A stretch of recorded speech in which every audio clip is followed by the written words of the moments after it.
1절부터 13절 말씀을 통해서 예루살렘 성전 파괴와 종말이라는 제목으로 하나님의 말씀을 상고하겠습니다. 예루살렘 성전 파괴와 종말. 먼저 시간적인 배경을 우리가 보면 예수님께서 11장에 예루살렘에 입성하시지요. 그리고 예수님의 그 고난의 사역이 이 땅에 오신 성육신이 시작이지만 이제 그 마지막 최후의 그 장면을 이제 마무리하는 그 시점, 일주일의 시점에 우리 주님의 그 일들이 계속되고 있습니다. 예수님께서는 예루살렘에 입성하신 후에 어디에 먼저 가셨냐면 성전에 먼저 가셨죠.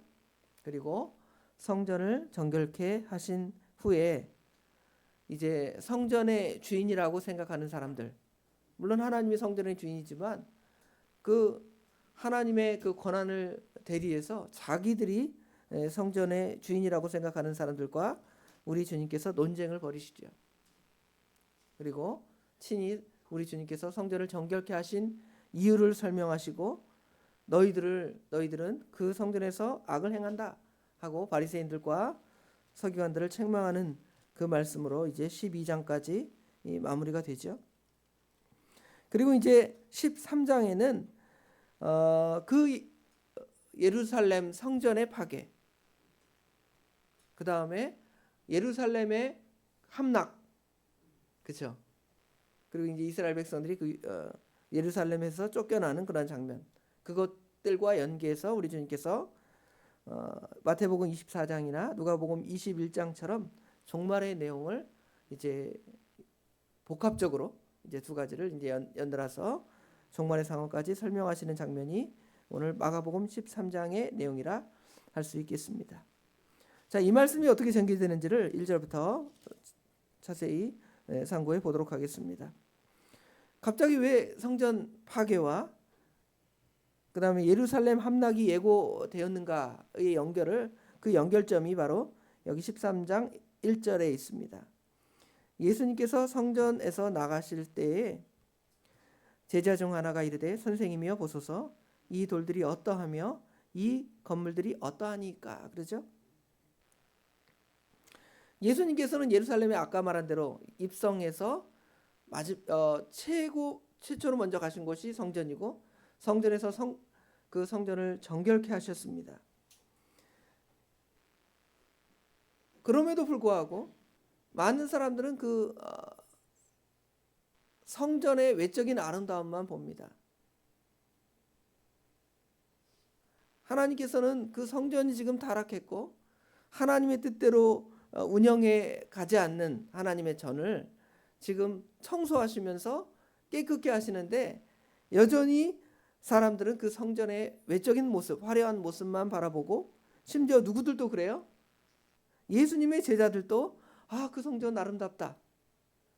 겉은 아름답지만 그 성전은 그 속이 골마서 하나님의 영광이나 하나님의 거룩함을 그 성전에서 전혀 드러내지 못하니까 우리 주님께서 청소하시고 청소가 안 되니까 어떻게 할 수밖에 없는 거예요. 마지막에는 그 성전을 완전히 파괴하고 없애버릴 수밖에 없는 것이 우리 하나님의 뜻일 것입니다.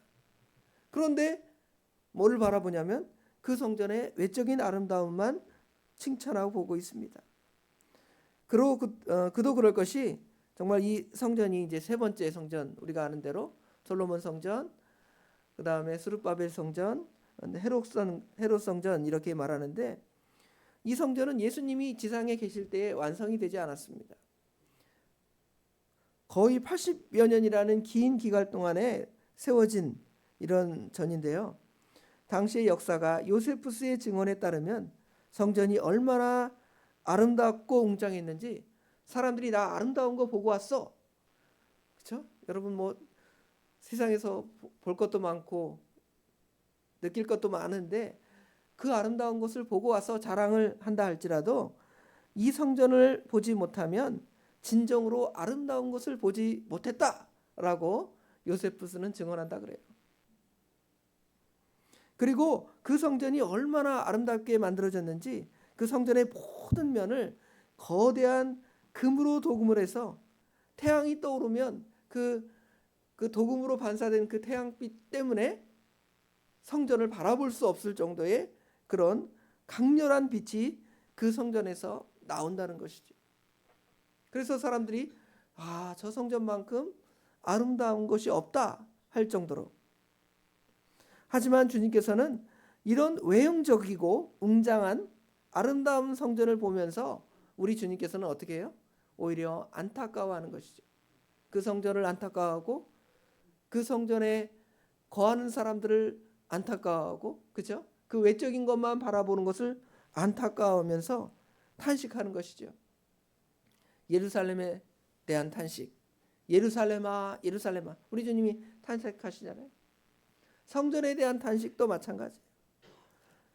저들이 끝까지 바로 서지 않으면 그 건물이 어떻게 되냐면 2절에 보니까 예수께서 이르시되 내가 이 큰 건물들을 보느냐 돌 하나도 도리에 남지 않고 다 무너뜨려지리라 하시니라.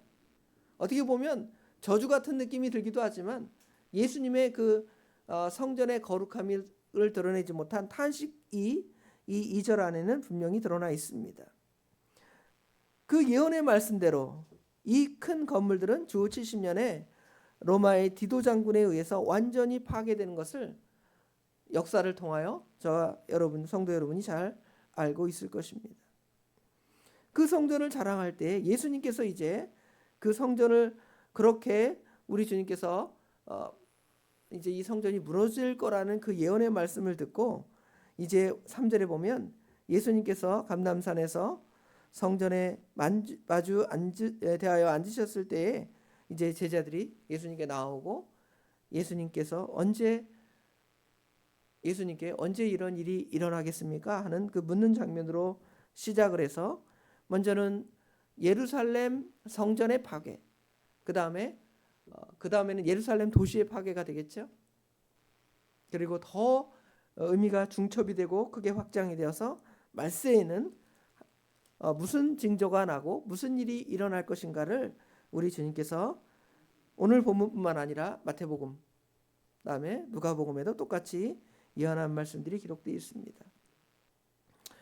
예수님의 대답들을 통하여 예수님의 또 강화, 이 종말에 대한 강화를 통하여 과연 무슨 일이 종말에 일어날 것인가, 또 예루살렘 성전이 파괴될 때에 무슨 일이 일어날 것인가를 예수님께서 몇 가지로 예언하는데요.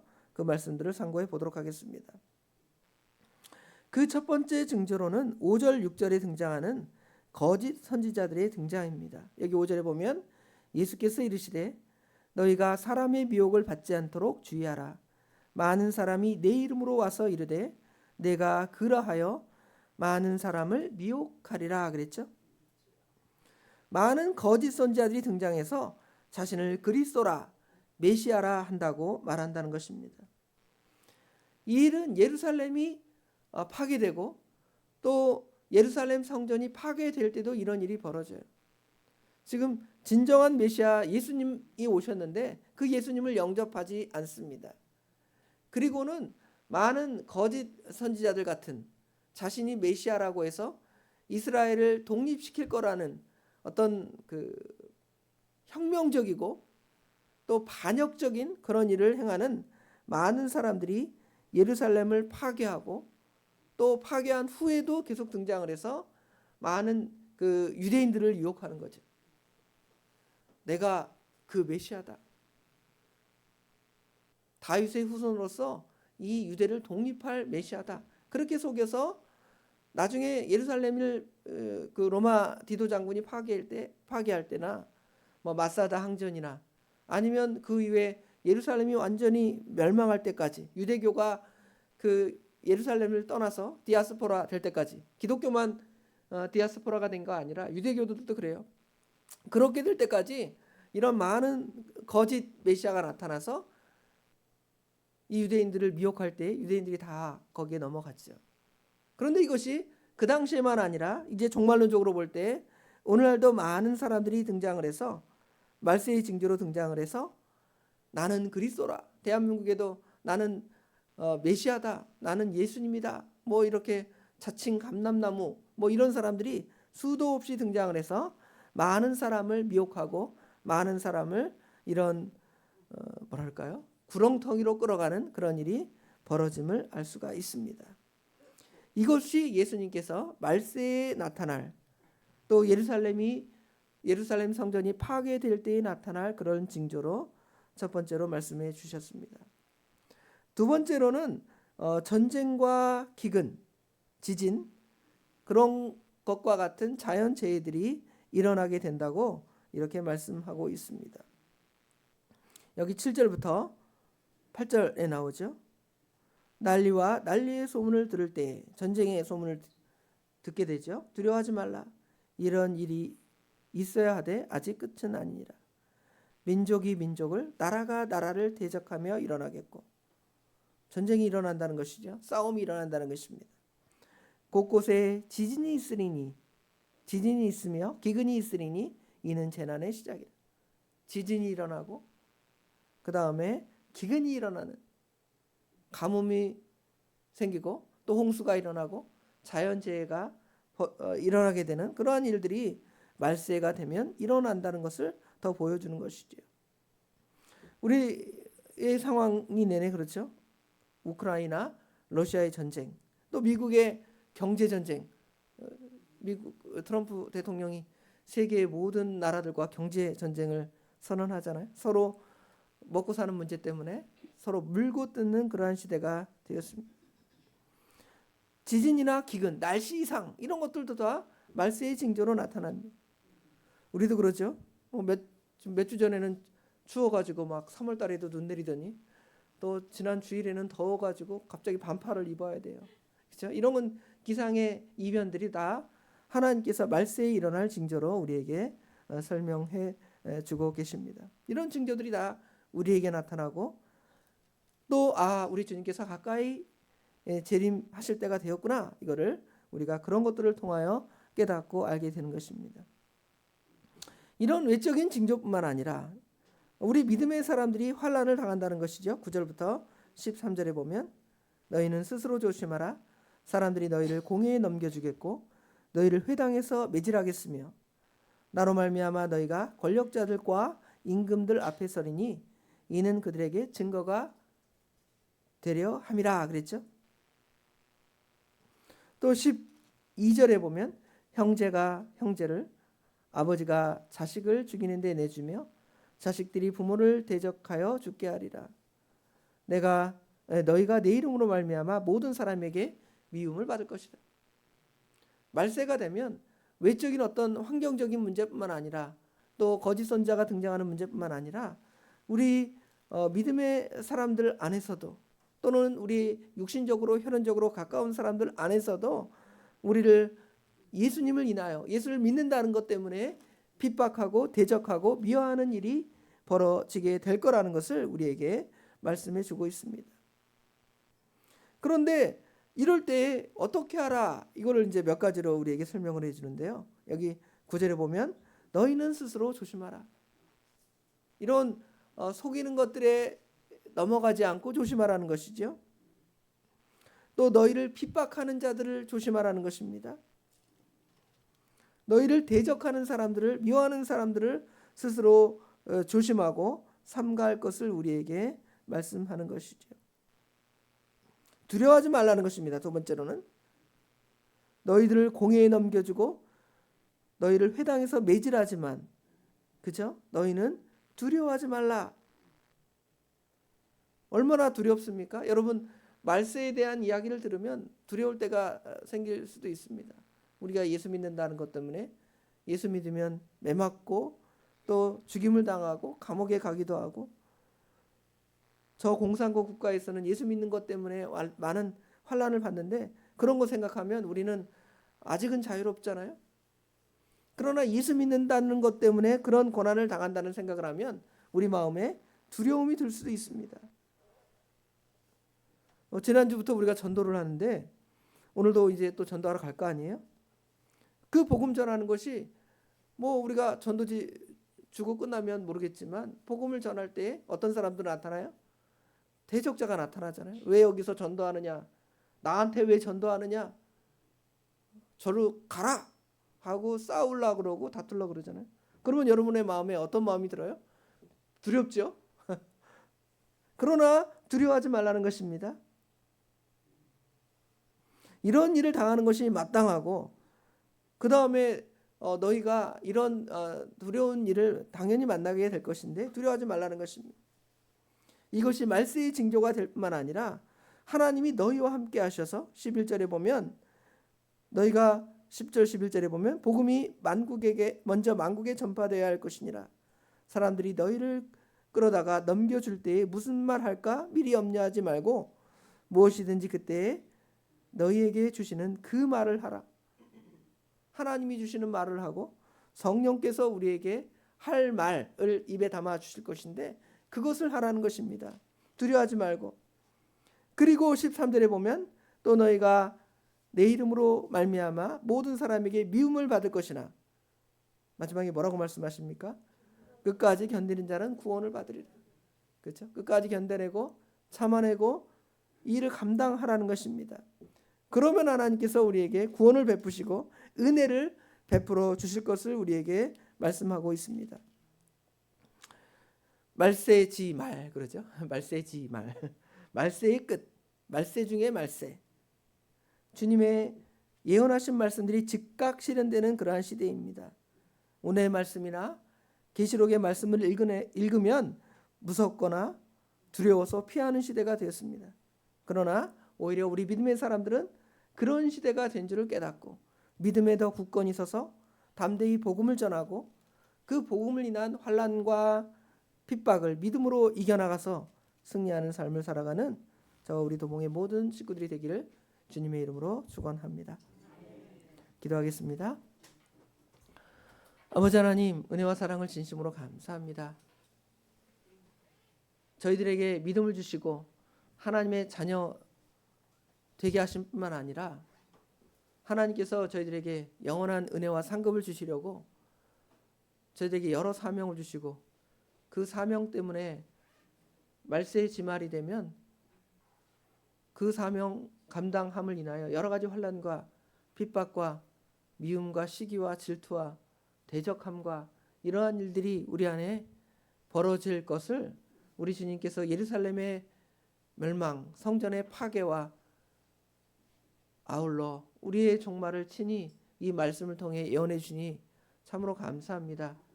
이런 일이 벌어질 때 한편으로는 두려움이나 염려나 걱정이 있겠사오나 아버지 하나님이 그런 자에게 함께 하시고 그런 시험을 이기게 하시고 그런 자에게 능력과 힘을 주신다고 친히 말씀하셨사오니 아버지 하나님 두려워하지 말고 우리 입에 주신 성령 하나님의 말씀을 선포하며 또 끝까지 견디는 자에게 구원을 베풀어 주시겠다는 주님의 말씀을 기억하며 오늘도 우리가 당하는 그 시험들을 믿음 안에서 넉넉히 이겨나갈 수 있도록 우리 하나님 도와주시옵소서. 의를 위하여 핍박을 받는 자는 복이 있나니 기뻐하고 즐거워하라 말씀하셨습니다. 이는 너희 상급이 하늘의 상급이 크다 말씀하시며 너희 전에 있던 선지자들도 이같이 박해를 받았다고 말씀하신 주님, 저희들 이 시험을 넉넉히 이겨나감으로 말미암아 주님 앞에 설 때에 부끄러움 당하지 아니하고 칭찬과 영광과 존귀의 자리에 서는 우리 도봉의 모든 식구들이 될 수 있도록 우리 하나님 도와주시옵소서. 오늘도 이 환난에 같이 동참하라고 전도의 시간을 주신 거 감사합니다. 육신적으로 피곤하고 또 대적자들도 만나고 여러 어려움들이 있지만 아버지 하나님 이 일을 통하여 참된 기쁨과 즐거움을 저희들에게 허락하시려고 아버지 하나님 이 자리로 저희를 부르시오니 우리 성도들 다 같이 참여해서 주님이 주신 참된 영적인 기쁨을 이 전도를 통하여 맛볼 수 있는 귀한 기회가 될 수 있도록 우리 하나님 도와주시옵소서. 하나님께서 우리 도봉교회 이렇게 수리할 수 있도록 모든 환경 주신 거 감사합니다. 잘 감당할 수 있도록 저희들 먼저 협력하는 마음을 주실 뿐만 아니라 이 일을 감당하는 모든 종들에게 능력 충만함을 덧입혀 주셔서 어려움 없도록 사건 사고에 휘말리지 아니하도록 도와주시옵소서. 대적자들을 막아주시며 이 일을 우리 주님께서 시작하셨사오니 친히 야긴과 보아스가 되셔서 친히 함께하여 주시옵소서. 우리 성도들 가운데 어려움을 당하는 성도들이 있습니다. 몸의 질병이나 또 우리가 알지 못하는 여러 문제가 산재에 있어서 어찌할 바를 모를 그런 상황이 있다 할지라도 그 가운데 우리 주님을 생각하고 우리 하나님을 생각하고 하나님을 의지하며 그 시험들을 넉넉히 이겨나가는 우리 도봉의 모든 성도들이 될 수 있도록 우리 하나님 친히 역사해 주시옵소서. 날씨가 오락가락하지만 우리가 하나님을 의지하여 주님의 일을 오늘도 잘 감당하려 합니다. 우리 하나님께서 함께하여 주시고 주님의 기쁘신 뜻을 또 하나님의 영광을 드러내는 하루를 오늘 하루도 살아드리기에 부족함이 없도록 우리 하나님 도와주시옵소서. 모든 것 우리 주님께 맡기오며 예수님의 이름으로 간절히 기도드리옵나이다. 아멘.